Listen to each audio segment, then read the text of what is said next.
राम तुम्हारो भजन मुख, राम तुम्हारो ध्यान, राम तुम्हारो ध्यान, राम तुम सिर पर राजो। आगे पीछे राम दसों दिस राम ही गाजो। राम चरण राम बिन मन माने नहीं आन। राम तुम्हारो आसरो, राम तुम्हारो ज्ञान। अनंत विराट विश्वात्मा जगत नियंता सर्वांतर्यामी सच्चिदानंद घन पूर्ण पर ब्रह्म परतपर।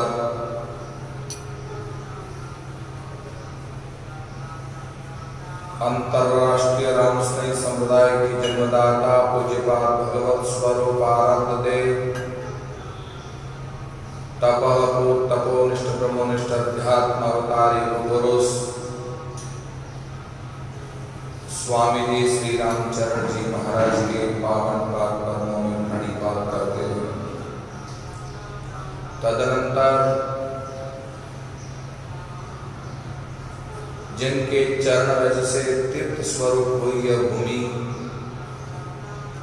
बड़ा राम द्वारा के संस्थापक, भजनी उपाधि से अलंकृत परमहंस सवितराम परिव्राजकाचार्य तपोनिष्ठ तपोनिष्ठ साधनानिष्ठ श्री महाराज की कृपा पात्र 12 शिष्यों में शिष्य स्वामी जी श्री भगवान दास जी महाराज के पावन पद्मों में वंदन करते हैं।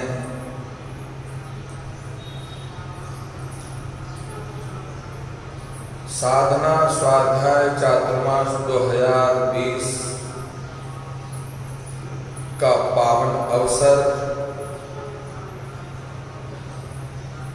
हम सभी को आनंदित करने वाला, प्रमोदित करने वाला,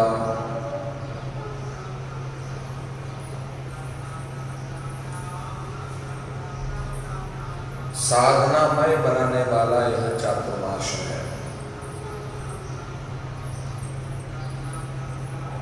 खूब साधना करें, स्वाध्याय करें, खूब शास्त्रों को पढ़ें, जप तप व्रत यम नियम सम दम आदि का पालन करें।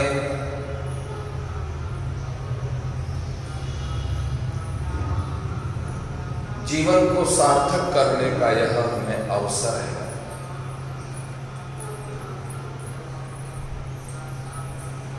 श्री महाराज का वाङ्मय स्वरूप वाणी जी के अंतर्गत नाम प्रताप ग्रंथ की चर्चा को आप और हम सभी श्रवण कर रहे हैं।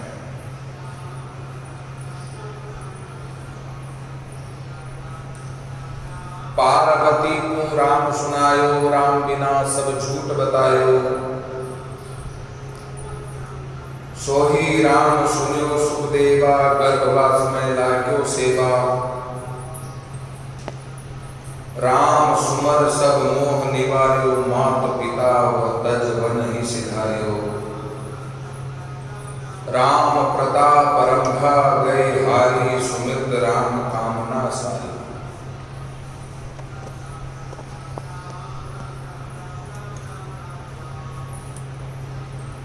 कल चर्चा करेगी शिव जी निस्दिन राम उचारे, राम बिना दूजो निभारे। अमरनाथ की गुफा में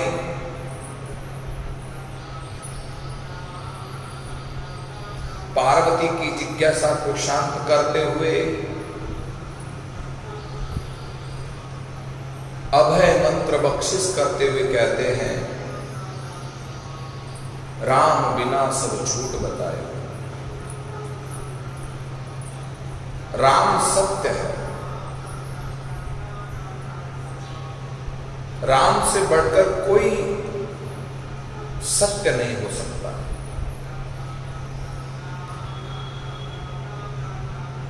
राम शाश्वत है, अविनाशी है, अखंड है, अपरिवर्तनशील है, अक्षय है।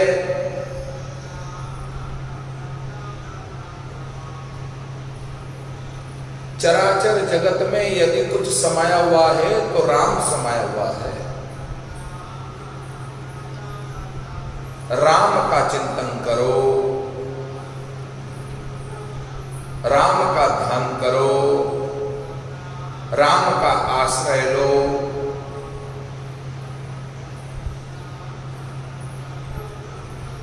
राम ही सत्य है। सत्यव्रतं सत्यपरं त्रिसत्यं सत्यस्य योनिं निहितं च सत्ये सत्यस्य सत्यमृतसत्यनेत्रं सत्यात्मकं त्वां शरणं प्रपन्ना। नमस्ते सतेते जगत्कारणाय नमस्ते चित्ते सर्वलोकाश्रयाय नमो अद्वैत तत्त्वाय मुक्तिप्रदाय नमो ब्रह्मणे व्यापिने शाश्वताय।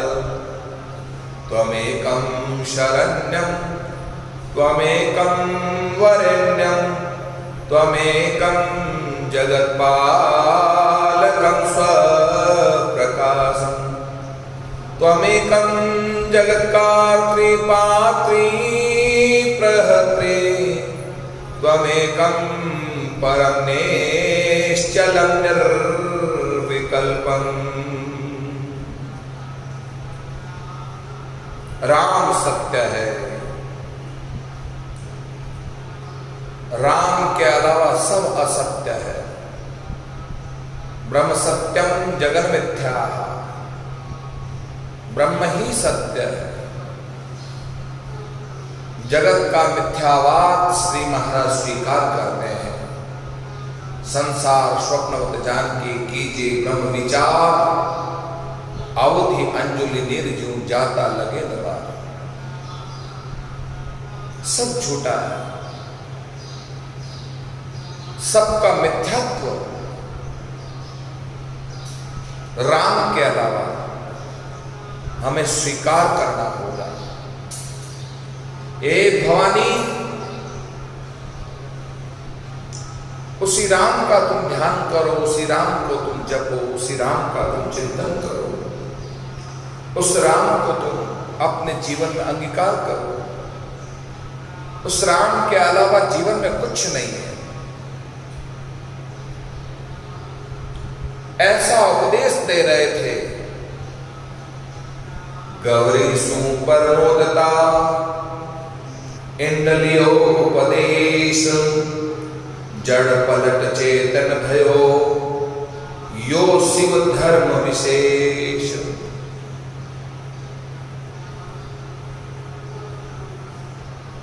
जिस वक्त भगवान शंकर ने पार्वती को अमर कथा सुनाने के लिए राम धर्म जब सिखा रहे थे तब 3 बार ताली बजा करके सारे जीवों को भगा दिया। पर सुखी का अंडा कैसे जा सकता था?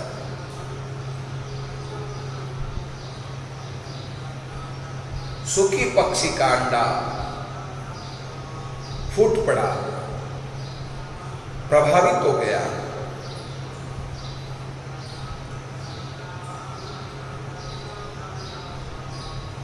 कथा के प्रभाव से प्रभावित होकर के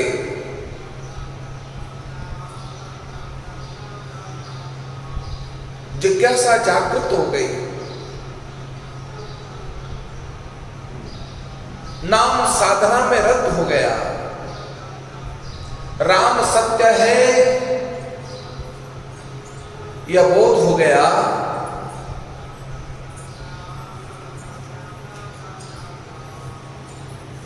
राम के अलावा सब झूठा है ये बोध हो गया।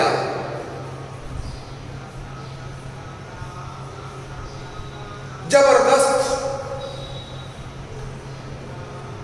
राम के प्रभाव की महिमा को जाना, क्योंकि जड़ से चेतन हो गया सुख पक्षी। गवरीसु प्रमोदता इंद्र लियो उपदेश, जड़ पलट चेतन भयो यो शिव धर्म उपदेश।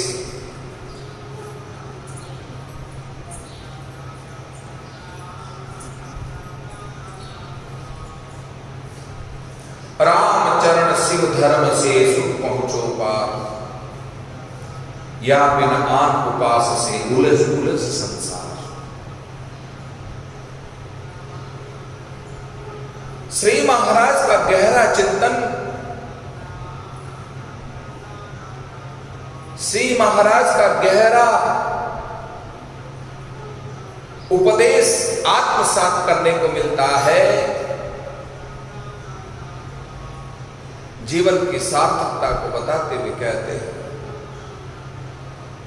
राम सत्य है।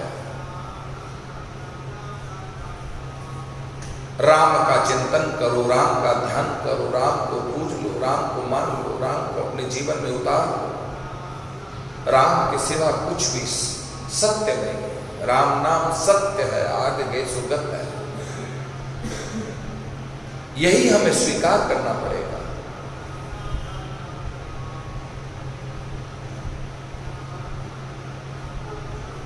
पार्वती कथा सुनते सुनते निद्रा में समा गई और वह सुख पक्षी जड़ से जो चेतन हो गया, उस चेतन के प्रभाव से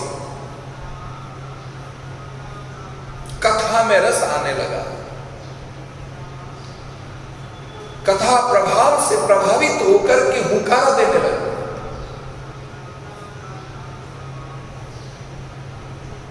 राम सत्य है, राम नाम सम तत्व और कहूं दिसे नहीं।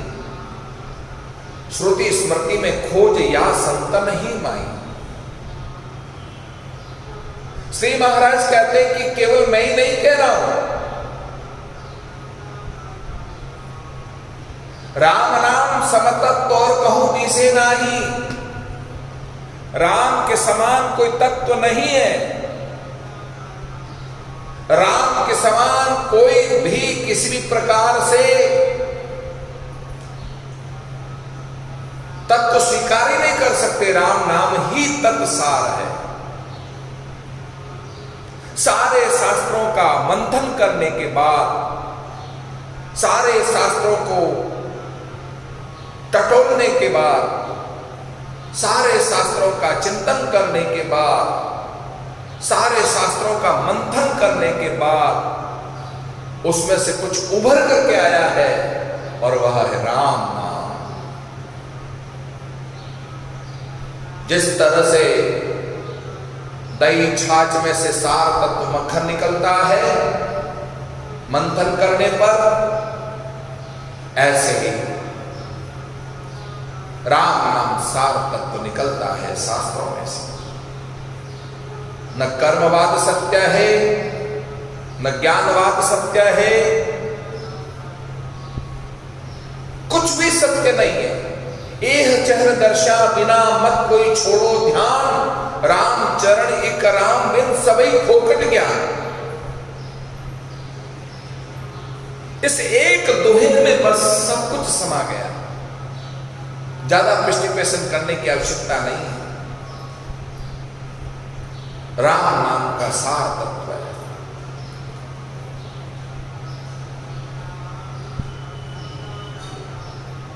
जिसको जीवन में आत्मसात करने के बाद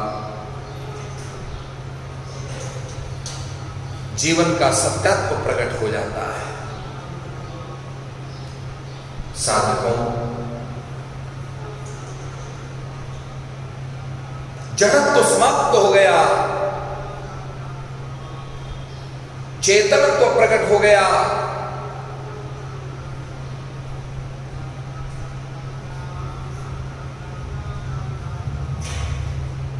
प्रहलाद जी ने पिता हिरण्यकशिपु को यह साबित कर दिया कि राम केवल चेतन में ही नहीं, जड़ में भी है। जड़ और चेतन में सब में समाया हुआ है। जड़ रूप खंबे में से नरसिंह भगवान के प्राकट्य का बोध करवा दिया हिरण्यकशिपु को। सिया राम मैं सब जग जाने, करम प्रणाम जोरि उत्पाने।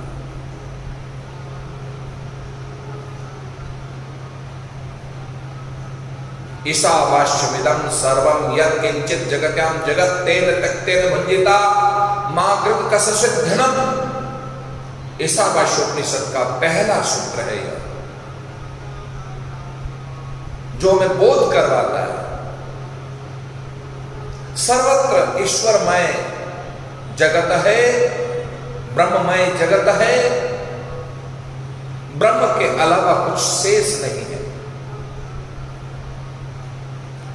ऐसा सुख पक्षी का जब जड़त्व समाप्त हो गया, चेतन जागृत हो गया, हुंकारा देने लगा,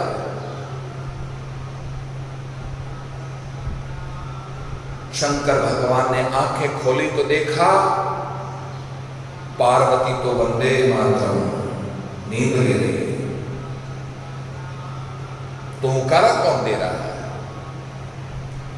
भगवान भोलेनाथ आशुतोष की दृष्टि जब ऊपर गई तो देखा तोता हुंकारा दे रहा है, ये तो चोर मेरे ज्ञान को चुरा रहा है। कुपित हो गए, त्रिशूल लेकर मारने को दौड़े। सुख पक्षी आगे आगे, पीछे पीछे शंकर भगवान।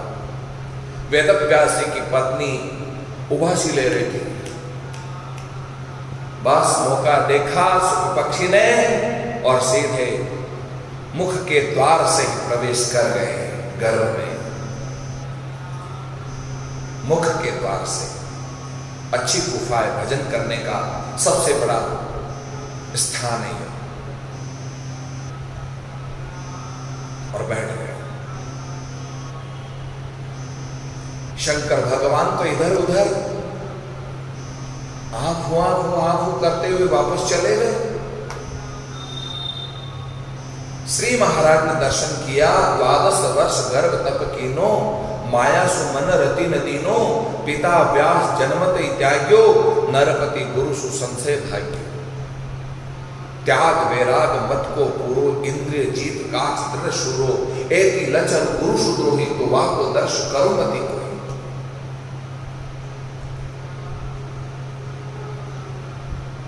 वही सुख पक्षी अरणी के गर्भ में, वेदव्यास जी की पत्नी के गर्भ में चेतनता का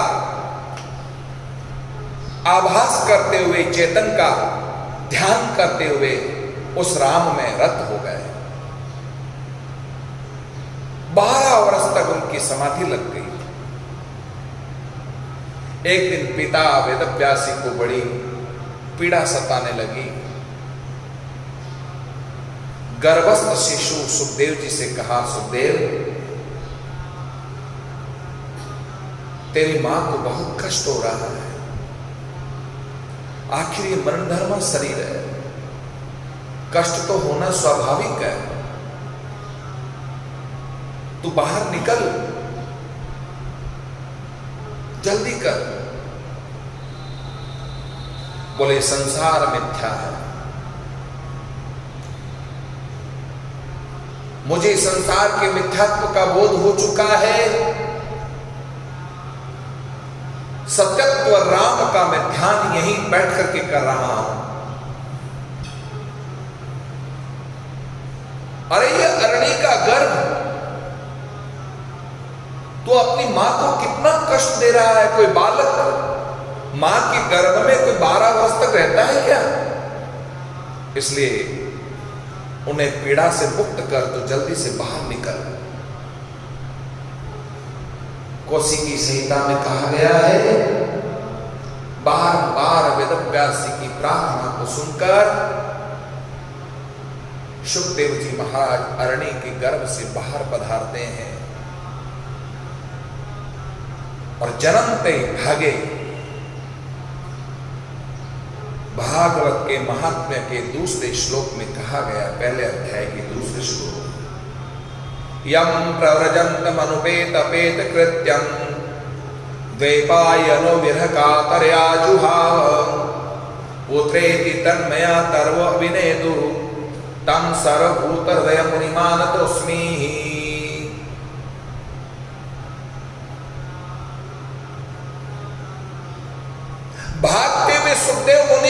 सेवा तो विरह कातर होकर पिता पीछे भागते हुए चिल्ला रहे हैं, हा वत्स रुक जा, अभी तेरा यज्ञोपवीत संस्कार नहीं हुआ है, कहां तू जा रहा है, रुक जा। मानो कि सुखदेव मुनि ये जता रहे हैं, पिता संस्कारों की तो उन्हें आवश्यकता है जिनके जीवन में विकार हो, मैं तो विकार से मुक्त हूं। इसलिए हमारे भारतीय सनातन धर्म में 16 प्रकार के संस्कार का विधान है। गर्भाधान संस्कार से अंत्येष्टि संस्कार तक के 16 संस्कारों का विधान प्रत्येक जीव के शुद्धिकरण करने के लिए सनातन धर्म में ये 16 संस्कार प्रदान किए गए हैं। तब कहीं जाकर के जीव शुद्ध होगा।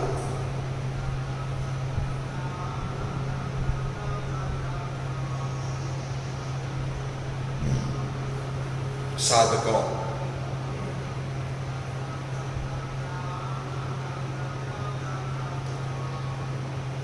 भाग गए, सुखदेव मुनि भागे। पिता विरह कातर होकर के पुकार रहे, रो रहे, बिलख रहे। रोते हुए को छोड़ करके सुखदेव मुनि बहुत दूर चले गए और रोते रोते वेदव्यास अचानक क्या देखते कि पत्ते पत्ते में, जर्रे जर्रे में है जानकी भगवान की। किसी आंख वालों ने पहचान की। कोई कोई विरला है जिसकी नजर से अनुभूति जागृत हो जाती है, और अनुभूति जागृत हो गई। पिता को बोध हो गया, अरे जिसको मैं साधारण पुत्र समझ रहा था, ये तो सर्वभूतों में रमण करने वाला कोई देव है। ऐसे पुराण पुरुषोत्तम भगवान श्री के विग्रह को मैं प्रणाम कर रहा हूं। साधकों, बहुत समझने की आवश्यकता है। वही सुखदेव मुनि जंगल में तपस्या करते हैं। श्री महाराज कहते हैं कि सोई राम सुनियो सुखदेवा, गर्भवास में लाग्यो सेवा। राम सुमर सब मोह निवारियो, मात पिता तज बने सिधारियो। राम राम राम जपते जपते जपते मोह समाप्त हो गया, जिसका प्रमाण जन्मते भागे संसार को छोड़ करके जंगल में भागे। जन्मते ही संसार में जीव को मोह हो जाता है। माता पिता को भी जीव से मोह हो जाता है। जीव धीरे धीरे इतना मोहग्रस्त हो जाता है कि महाराज उससे मोह छूटता ही नहीं है। यही मेरे माता है, यही मेरी पिता है, यही मेरे भाई बंधु है, यही मेरे सब कुछ। दुनिया में जो कुछ दिखाई दे रहा है ये सब मेरा है। मेरा भाव छूट जाए, यही सबसे बड़ा ज्ञान है। मैं और मेरा का भाव छूट जाए। जब तक मैं और मेरा का भाव व्यक्ति के जीवन में घर करेगा, तब तक ही वह मोहग्रस्त व्यक्ति है, उस पर ज्ञान का प्रभाव नहीं पड़ा।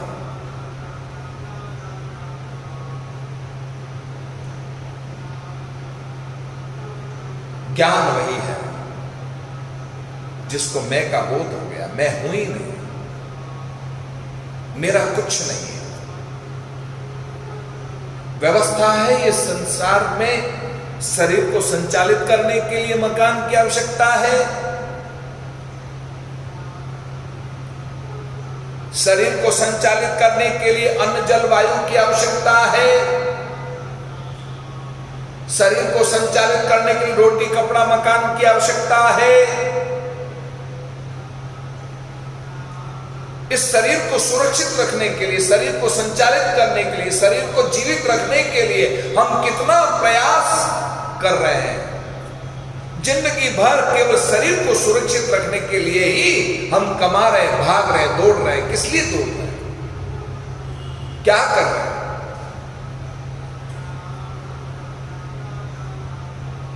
आत्मज्ञान कब उपजेगा? जीवन के 40 दशक बीतने पर भी, 50 दशक बीतने पर भी तुम्हारे अंतःकरण में ज्ञान का उदय नहीं हुआ। सुखदेव मुनि को तो 1 सेकंड लगी। राम नाम को पा करके, जड़त्व को समाप्त करके, चेतनत्व का बोध करते हुए, चेतनता को अपने जीवन में आत्मसात करते हुए मोह निवार्य हो, सब कुछ मोह समाप्त हो गया। राम सुमर सब मोह निवार्यो, मात पिता तजवनि सिधार्यो। राम प्रताप रंभा गए हारी, सुमिरत राम कामना मारी। श्री महाराज ने रंभा नाम की अप्सरा का उदाहरण दिया। इंद्र को बड़ी बेचैनी हुई। ये सुखदेव मुनि तप करके कहीं इंद्रासन तो नहीं मांग ले, और कहीं इंद्रासन की यदि भूख हो, इंद्रासन की लालसा हो, इंद्रासन की चाहना हो, इसे कैसे दूर किया जाए? इंद्रासन की लालसा को दूर करने के लिए उन्हें तरह तरह से सुखदेव मुनि की तपस्या को भंग करने के लिए अनेक अप्सराओं को भेजा, अनेक अप्सराओं को भेजा। अप्सराएं गौरवर्ण है। अप्सराओं का अंग अंग जवानी की लालिमा से घिरा हुआ है।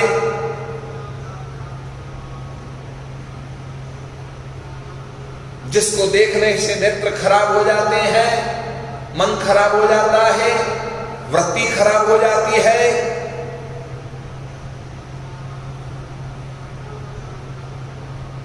और पतन की ओर चला जाता है। पर सुखदेव मुनि जैसे दृढ़,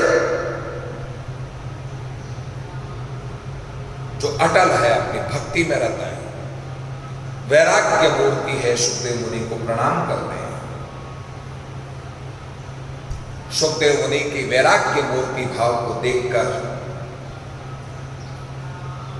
इंद्र देवता ने रंभा को भेजा। रंभा आई वहां पर अनेक प्रकार के हाव भाव दर्शाने के लिए।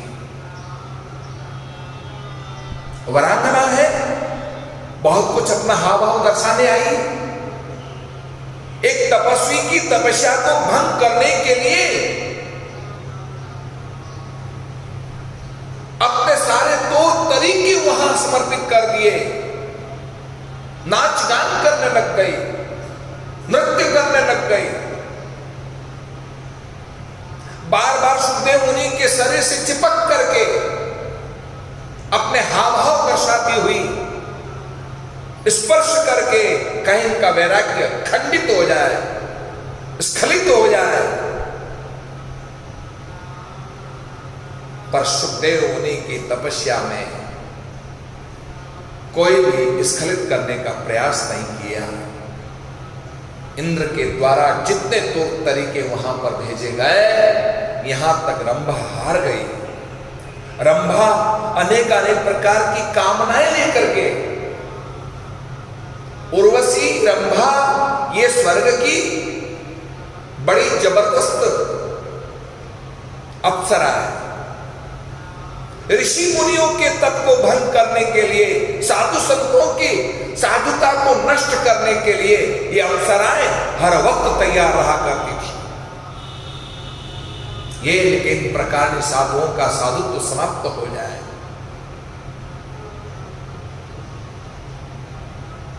साधकों रंभा ने कुछ नहीं बिगाड़ पाई।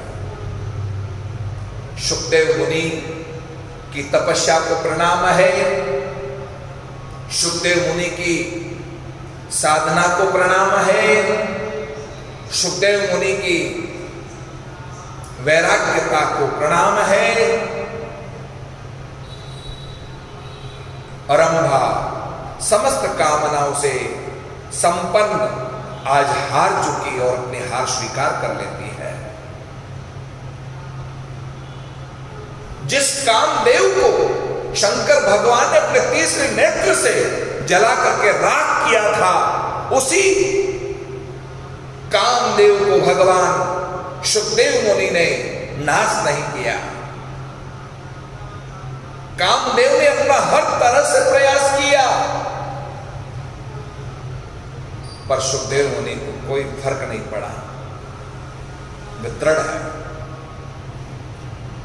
भागवत के तृतीय स्कंद के 25वें अध्याय में कहा है, अनन्य भावेन भक्तिं कुर्वन्ति दृढ़ा।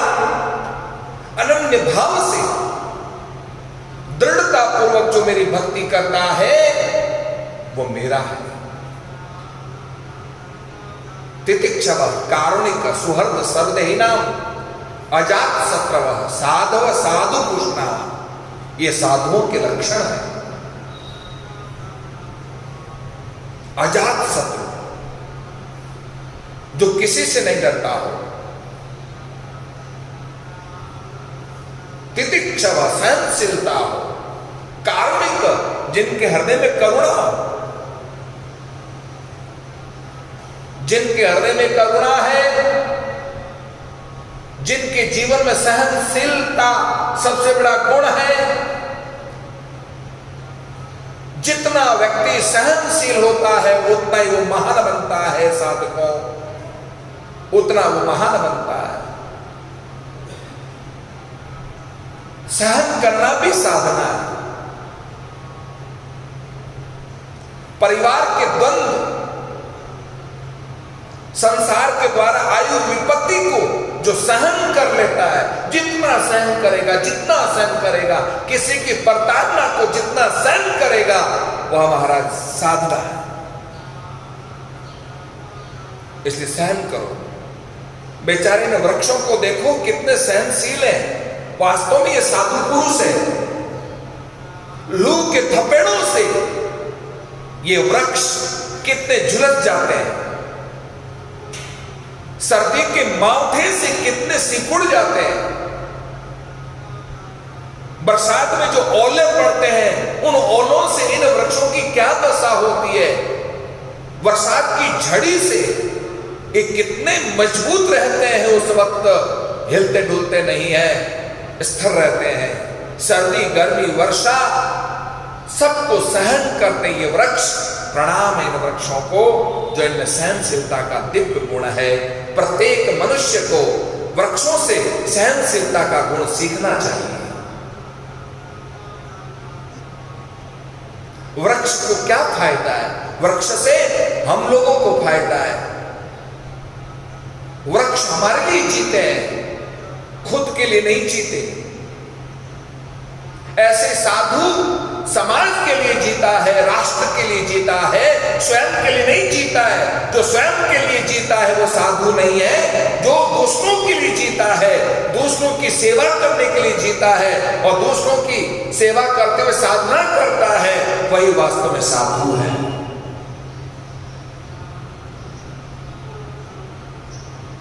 साधकों, सहनशीलता ये सबसे बड़ा गुण एक साधु के जीवन में दृढ़ कर जाता है।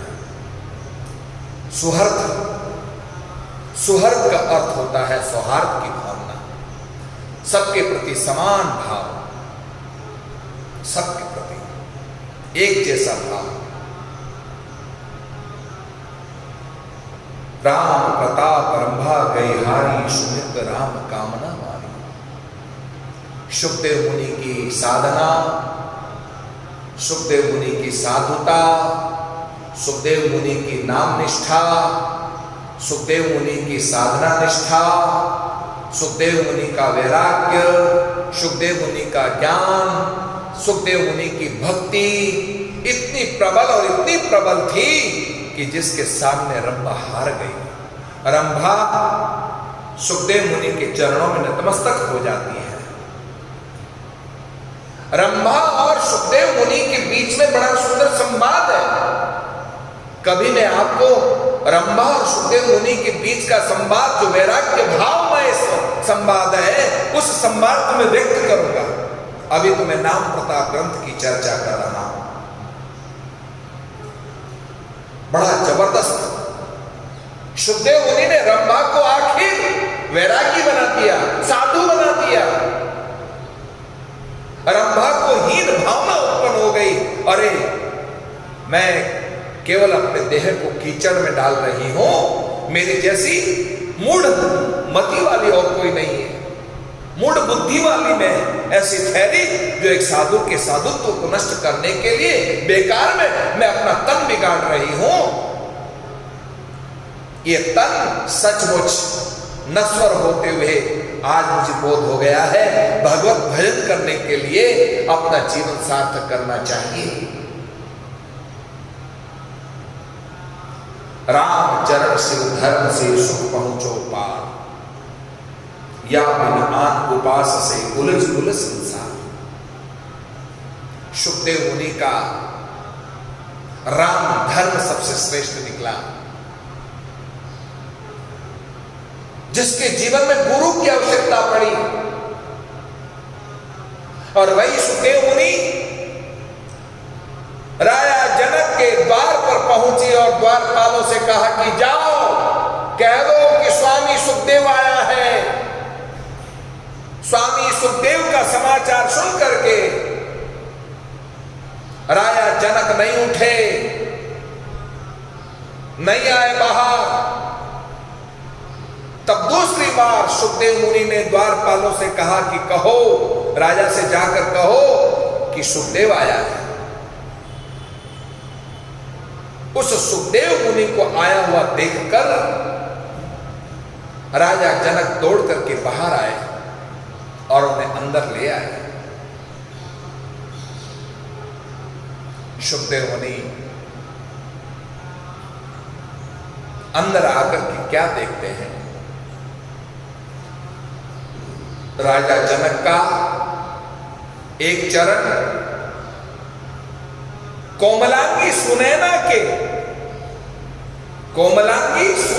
के जांघ पर राजा जनक का चरण पड़ा है, जिससे कोमल कोमल अंगुलियों से, हाथों से वह सेवा कर रही है, दबा रही है।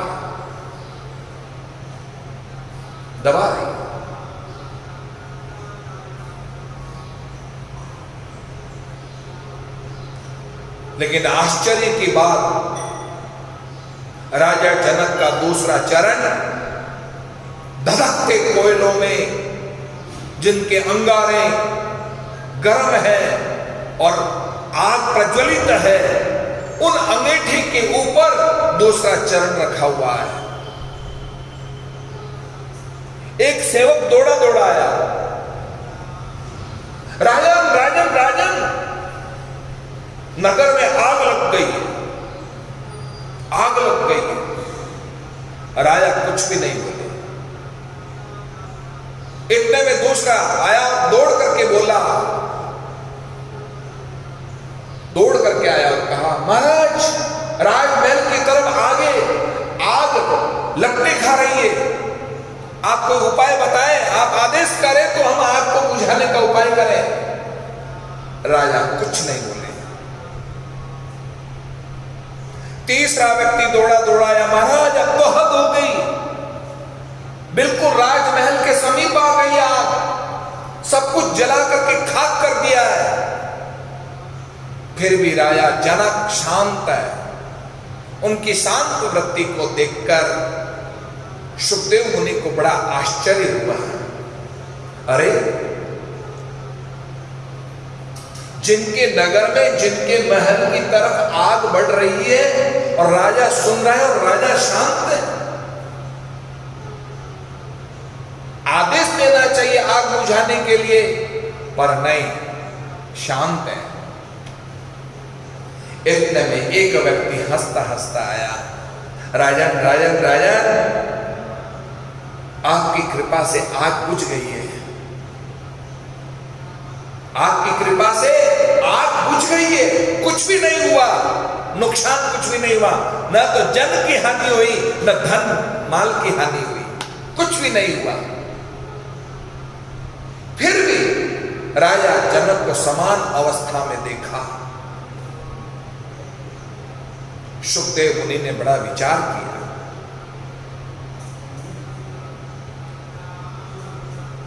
आग में भी व्यक्ति शांत था और आग बुझ गई तब भी वह राजा शांत है। दोनों अवस्थाओं में समान अवस्था देखी तो बड़ा विचार किया। राम जी को वनवास हुआ, श्रृंगवेरपुर में रात्रि निवास किया। निषाद राज गुह ने कैकेयी को अनाप शनाप गालियां निकालते हुए कहा, मेरा वश चले तो मैं कैकेयी को भी प्रताड़ित कर दूं। लखन ने कहा कि नहीं, तुम्हें किस बात का रोष आ रहा है? सुकोमल भगवान राम, डल्लभ के गदलों पर शयन करने वाले राम, राजसी ठाट से नींद लेने वाले आज दर्प की पथारी पर शयन कर रहे हैं। इनका कोमलांग कितना उलझ पुलझ हो रहा है। लखन ने कहा, हे गुह, क्या तुमने अयोध्या को देखा? नहीं देखा। राजा के महलों को देखा? नहीं देखा।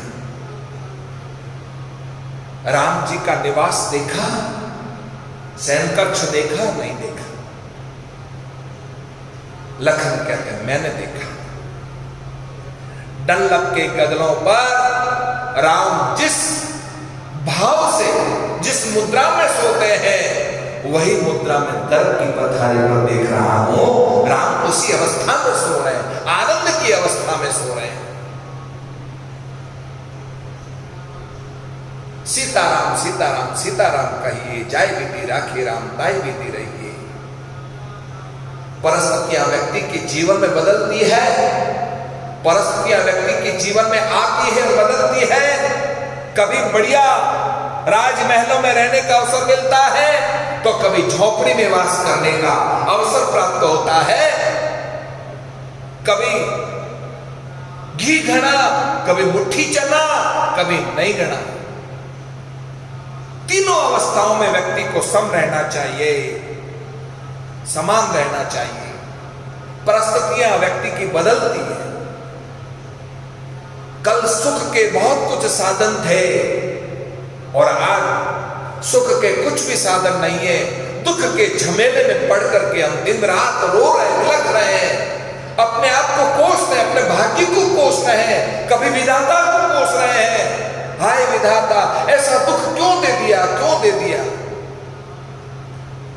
पर राम जी की अवस्था को देखिए, राम जी महलों में रहते हैं तब भी वो आनंद की मस्ती है, और आज झोपड़ी में वास कर रहे हैं, दर्द की पथारी पर वास कर रहे हैं, तब भी वही अवस्था है, वही आनंद की अवस्था है।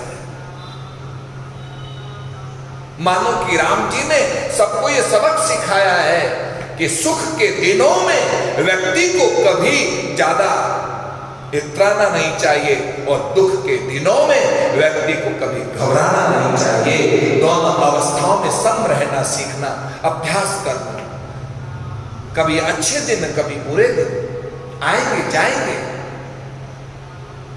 बेचारा दिन भी देख लो, अरुणोदय हुआ था, अब सूरज ढलने जा रहा है, रात का आगमन हो रहा है, निशा का आगमन होने जा रहा है। थोड़ी देर बाद निशा का आगमन हो जाएगा, पर निशा नहीं रहने वाली है, निशा भी जाएगी और सुबह होगा, भोर होगा, प्रभात होगी, फिर दिन निकल आएगा। तो जिस तरह से रात और दिन ये चक्रव्यूह चलता है, ऐसे सुख और दुख के ये चक्रव्यूह निरंतर चलते रहते हैं। सब कुछ आएंगे जाएंगे, सब कुछ होगा। राजा जनक की समान अवस्था को देख करके सुखदेव मुनि को बड़ा विचार हुआ। अब सुखदेव मुनि किस तरह से राजा जनक के द्वारा ज्ञान को प्राप्त करते हैं, वो चर्चा हम आपको कल के दिन सुनाएंगे। घड़ी ने इशारा कर दिया है, मजबूर कर दिया है मुझे, बोलने को बंद करने के लिए विवश कर दिया है। इसलिए राम सुमरम सब मोह निवार्यो, मात पिता तजबन ही सिधारियो, राम प्रताप रंभा गई हारी, सुमिरत राम कामना मारी। खूब नाम जप लो और खूब नाम का आश्रय लो। नाम ही जीवन में सब कुछ है, नाम ही जीवन का सारा है, नाम ही जीवन का आधार है, नाम ही जीवन की कुंजी है। इसलिए खूब भगवान के नाम में मत रत हो जाओ, भगवान के नाम में मत वाले हो जाओ और भगवान के नाम में रत होकर के मत वाला होकर के अपने आप को समर्पित कर दो।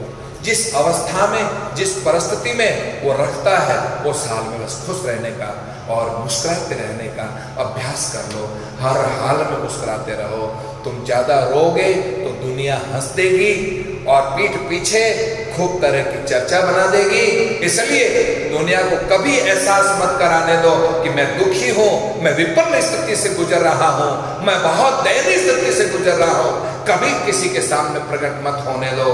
कोई कितना भी दुख भी देता है, कोई कितनी भी वेदना देता है, फिर भी हम मुस्कुराते रहें दुनिया के सामने। यही सबसे बड़ा सूत्र आज के इस प्रसंग से सीखना चाहिए। इन्हीं शब्दों के साथ मैं अपनी वाणी को विराम देता हूं। राम राम राम राम।